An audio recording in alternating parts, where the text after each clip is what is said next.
Hi everyone, welcome back or welcome to my channel. My name's Lizzie and today I have a show and tell video for you.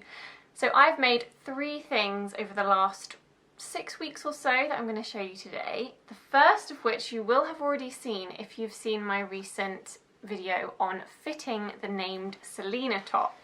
So this is the top. I'll put some pictures in as well, as you can see, and it is the Selena Pattern, which comes from the Breaking the Pattern book. I'm sure loads of you have this book. This book is so nice. I've had it, actually I think I got it for Christmas almost a year ago now, and it's actually, and this is the first garment that I've made from the book, and I've been just, you know when you just need to make sure it's the right fabric and the right project? Well, it was worth the wait. I'm glad I waited until inspiration struck for the perfect garment. And yeah, I made the Selena top. As you will probably all know if you recognise the design, it's got the kind of interesting folds at the front, and then it's got some ties that tie up into a bow in the middle, and then it's also got wrist ties at the wrists. Now, oh, and I love the like mandarin, I think it's a mandarin collar. Please forgive me if I've got that wrong, but I think that it's a mandarin collar at the top there. I am definitely going to change these because these wrist ties are just such a pain. Not only can I not really tie them up myself very easily, but also I just think they look a little bit messy and they are going to dangle in food and stuff, so they're not very practical, but I do really like how it looks when they're tied beautifully. But I think what I'm probably going to do is put some elastic, like create a channel in the end of the sleeve to put some elastic in, and then create, I'll make these smaller, shorter, so I can create some sort of popper fastening, so I can still sort of fasten them up and have like a band that would go around to cover the elastic. But yeah, these aren't, I'm gonna see how I go over the Christmas period. I'm hoping to wear it obviously at home, but yeah, hoping to wear it over Christmas. But yeah, those arm straps, they're just not gonna be a keeper. The other thing I wanted to tell you about this top that you might not have noticed from my fitting video is the zip. So it's an open-ended zip, which means that it actually opens like that and separates. And this is the first time that I've inserted an open-ending zip before. In terms of insertion, it was totally unproblematic, but you will see that obviously my top is green and my zip is blue. Now, I looked online to order the right colour zip and I just couldn't find the right type, the right length. Honestly, there are so many online haberdashery shops that sell zips, but could I find anywhere that seemed to have the right colour, the right length, the right everything else? No, I couldn't. So I gave up and I used one from my stash. I have got loads and loads of these blue zips, which I inherited from my nanny's collection of sewing things. I don't know why she would have had so many blue ones, but I thought, you know what, blue's my favourite colour, green's probably my second favourite colour, so I'm probably going to wear this green top with some blue things. I kind of decided I didn't really mind about the colour clash, particularly as it's on the back. But some of you are probably watching this thinking, oh my gosh, she's put a blue zip in the back of that. I mean, I think it's kind of a look. It would be better if it was green, but what do you think? Would that drive you nuts, or are you like me and think you probably don't mind? Let me know. Watch the other video on fitting if you want to know about the pattern adjustments that I made, but I did make some fitting adjustments. And the fabric I absolutely love. It's the Sorrento Viscose Crepe in bottle from Fabric Godmother. I'll link it below if it's still available. I think she definitely at least has some similar or some different colours. It's just lovely. It's got a really nice drape to it. Yeah, I really like it. I'm really hoping I'll get lots of wear out of it with jeans or with little skirts. And I think it would be a great one to wear in the winter because I think it looks nice with black, so black tights, black boots, black jeans. But I think it will also be lovely in the spring and summer actually, because I quite often like a long sleeve top even in the summer because I'm always cold. So yeah, successful make. I'm excited to wear it. I'm also excited to hopefully make a dress version. I'm really pleased that I started with a top to test if I like the Selena, and I think I really do like it. So the dress version or the jumpsuit, oh, I see other people, I follow the Breaking the Pattern hashtag on Instagram. so much good inspiration on there, so who knows, maybe I will make a dress next. One last thing to say about the Selena top is that it is a lot less fabric hungry than the book suggests. So when I looked at the fabric requirements for the top version in the book, I could not believe how much fabric it suggested you needed. So in fact, let me check and tell you. So for the top, it says that you need like 2 meters of fabric, and the standard top doesn't even have the sleeves. I added the sleeves because the sleeves I think are with the dress version, but you can completely mix and match across the different variations of the Selena. So there's the top, the jumpsuit and the dress, with or without sleeves. And it says you need 2 meters of fabric, and I just want to let you know that I made the top version with sleeves and I still got away with a bit of spare fabric from my 2 meters. So it's less fabric hungry than the pattern suggests. The second thing that I have made is something for somebody else, which is very unusual for me because I almost exclusively sew for myself. And I have made some pajamas for my nephew. It's his birthday just after Christmas, and his parents let me know that he was in need of some new pajamas and asked me if I would like to make some, and I said yes, absolutely, I would love to make some. And I looked online for a pattern, and actually I found it quite hard to find a pattern for children's pajamas until I found the perfect one, and it's the Perri Pajamas from Pattern Paper Scissors. It's a PDF pattern and I bought it via the Foldline website, and it's great. It's got a really wide range of sizes, so it's for children, I forget exactly, but it's like from really small sort of toddler children all the way up to like 11-year-olds or something. So I kind of thought that the pattern was a bit of an investment, because if I ever decide to do some selfless sewing for my nephews again in the future, I've already got a pajama pattern even when they've grown. Yeah, so that's the pattern that I used, and it's a jersey pattern, and it's basically a long-sleeved round-necked t-shirt and then some simple jogging bottom style trousers with cuffs at the ankles, cuffs at the wrists. The fabric is where it got really fun with this, because with kids' clothes you can just go much more wild than you maybe would do for adults in terms of fabrics and patterns and stuff. That's not to say you can't wear kind of novelty prints as an adult, but that's not my style. So to me, this kind of print is very much like for children, really. And look at this fabric, isn't it so cute? So this is a cotton jersey. It's an organic cotton jersey that I bought from myfabrics.co.uk.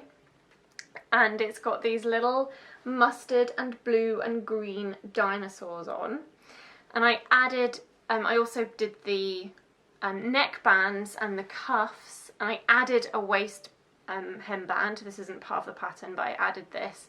This is some leftover Ponte de Roma jersey that I had in my stash, and I just thought the colours were the perfect match. So that's the little top. And these are the trousers. I just can't cope with how cute these are. Look, little elasticated waist. The only thing I would say about this pattern, and I'm not sure how easy it will be to show you on here, but it's got like a bottom gusset. I don't know if that's the correct terminology, but basically there's a seam line that goes here and another seam line that goes here. So there's like this back kind of gusset piece. My nephew, who I've made this for, he's turning 4, so this kind of style is totally going to be fine for him, but a slightly older child might not want that kind of gusset shape on the back. They might prefer just like an ordinary back to the trousers that has like a centre back seam. But yeah, as I said, my nephew's only 4, so he certainly won't notice that kind of thing. They're just so cute. I sized up quite a bit. I've actually made the age 5 to 6 because like I'm totally happy to sew things for my nephews once in a while, but they're gonna grow really quickly, and I just find that a bit soul destroying that I've put all this like time and energy into making these gorgeous pajamas, and like inevitably he will grow out of them quite quickly. But he does have a younger brother, so my other nephew is 18 months younger, so yeah, I'm sure my other nephew will get to wear them once his older brother has grown out of them, so I guess that's a good thing. But yeah, So cute. In terms of feedback on the pattern, it was a really simple sew. I sewed most of it on my overlocker, and Pattern Paper Scissors, I think they're a relatively new pattern company, but they were really lovely on Instagram.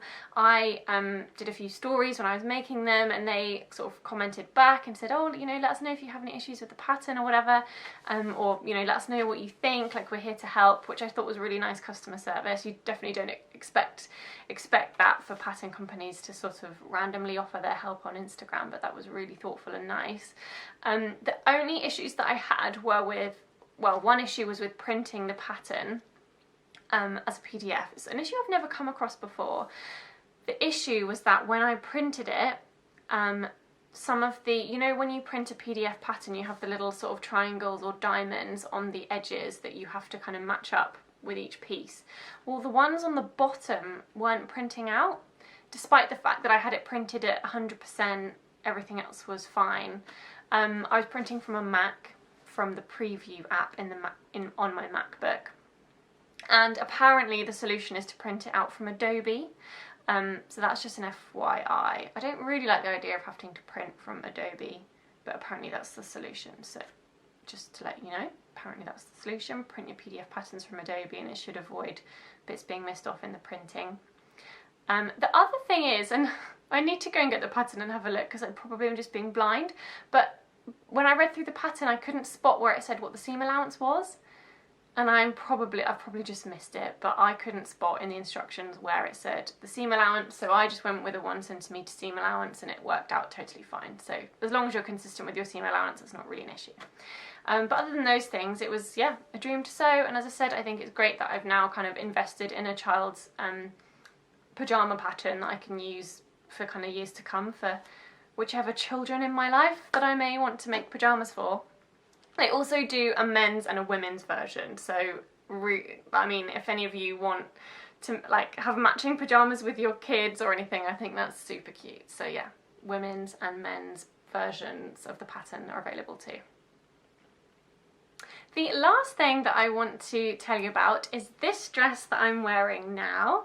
I'll put in some footage and pictures of me twirling around, but this is the Deer Doe Myosotis dress, and I've made it in a leopard viscose from Rainbow Fabrics. It was really lovely and affordable, this fabric. It was only about £5 a metre, so I went a bit crazy and I think I bought 3 metres.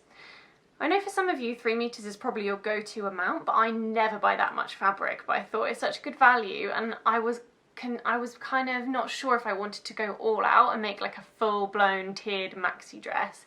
I've reined it in a bit actually beyond that plan, but I'm totally fine with that because it means that I've got spare fabric. Like, I think I've definitely got enough to make a blouse or something, or maybe I might make like a summery slip dress. I don't know, we'll see. But anyway, I've got leftovers to make another garment in the same fabric. I've been wanting to make a Myosotis dress for ages. I've just always admired other people's versions. I have made some adjustments, so I kind of extended the sleeve pattern piece to be a full length sleeve. So this is the pattern, and you can see that it comes with just like a short sleeve version or a short sleeve version with a big ruffle. The big ruffle on the sleeve is not so much my styles, and I kind of wanted to have a long sleeve because I'm always cold. I wanted this dress to be something that I could wear in the winter if I wanted to. I need to get hold of like some long sleeve t-shirts that have a deep V, so I want to be able to wear a long sleeve t-shirt underneath.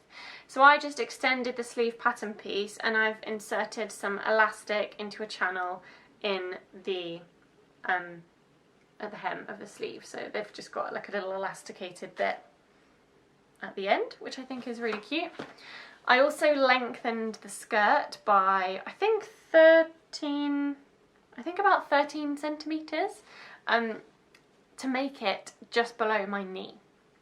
So I decided not to do a tier.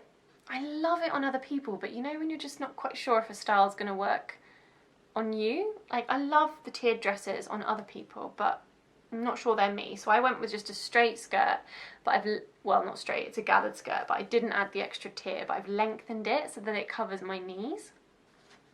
again, this is a little bit of a departure of my normal style. I'm normally very much like a mini dress, above the knee kind of girl, but I just have been like admiring everybody's midi dresses. There's such a big fashion for actually really quite long dresses at the moment, and I think they look so elegant, really classy. I think they can be great as well for warmth and all that kind of thing. So I'm trying to like ease myself gently into wearing slightly longer dresses. I also made some quite significant fit adjustments to this. So I did a small bust adjustment, to the extent that one of my side dart actually disappeared, and that's the first time that's happened for me, so that was quite exciting. Let me know if you would like me to make another fitting video on this. So like my fitting the Named Solina dress, I'd be very happy to make a video on fitting the Myosotis dress, just to show you the toile that I made, talk you through the pattern adjustments and the fit adjustments that I made. If that's of interest, let me know and I will definitely make it for you. But yeah, once I'd made my toile and made my small bust adjustment and everything else, it was a really lovely simple sew and I really enjoyed it. The only thing that was a bit tricky was attaching the collar, and it wasn't tricky exactly, but I'm just not too sure if I've achieved like the perfect finish here. Like a little bit, I might just need another bit of a press, but I think I maybe have left the fabric a bit bulky inside the collar here. And I'm not sure if it's supposed to be, if that's kind of the angle that it's supposed to be or not. Because when I've looked at other people's versions, they all look a little bit different. And on the pattern drawing, like it looks as though this is much more of a it looks like it almost should be more diagonal like that, like cut the corner off.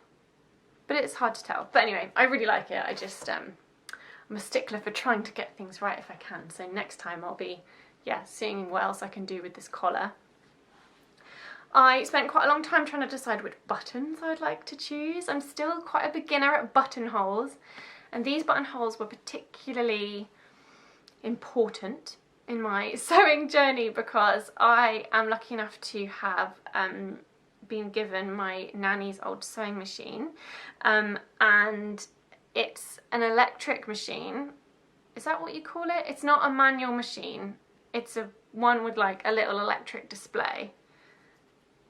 But that means that it does automatic buttonholes, which I think most people would think, oh, amazing.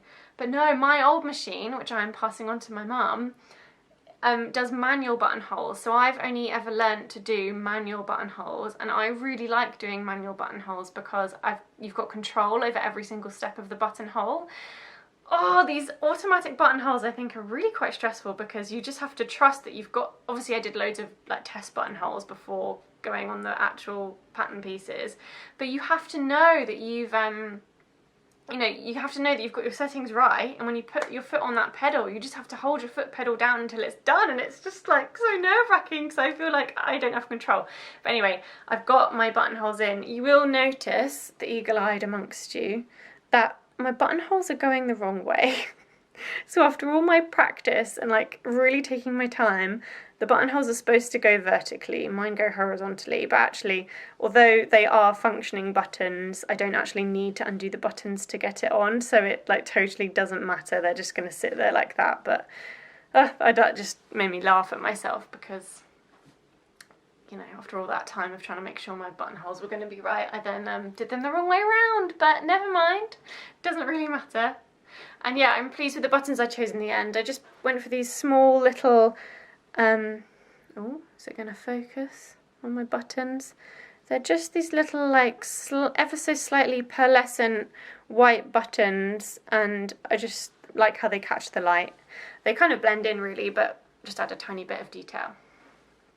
The dress has pockets, which I know amongst the sewing community is considered to be a very important feature in a dress. However, I have to say I'm kind of one of the people that go against that trend slightly because the pockets are inseam pockets, so it's just like your typical, you know, pocket bag in the side seam. I think these kind of pockets are next to useless in a drapey fabric like this, in this kind of viscose fabric, because, for example, if I wanted to put my phone, I've got like an iPhone 11 or whatever, one of the ones that came out in the last year or two, and if I put it in my pocket, it just like really pulls and hangs. Like look how much that's then like really pulling. So if you want to put just, I don't know, a tissue or something in your pocket, something that doesn't weigh anything, great. But if you want to put anything useful in there, like your phone, yeah. But because it's a gathered skirt, it's not, they don't distort the shape of the dress or anything, so the pockets will stay. I just think they're a little bit redundant. I also added some waist ties because I wanted to give it just a little bit of extra definition at the waist. So if I turn around, you will see that I just added into the waist seam. Let me undo it. So without the waist ties, it just felt a little too boxy for me, and by adding a couple of waist ties, it means I can just tie it in a bow at the back, and it just gives that little bit more shape, which I am a big fan of. And I can just tie them in a bow at the back. So there you have it. Those are the 3 things that I've made recently. I hope you've enjoyed this video. Please give it a thumbs up if you did, and subscribe to my channel if you would like to see more of my videos. And I'll see you next time. Bye!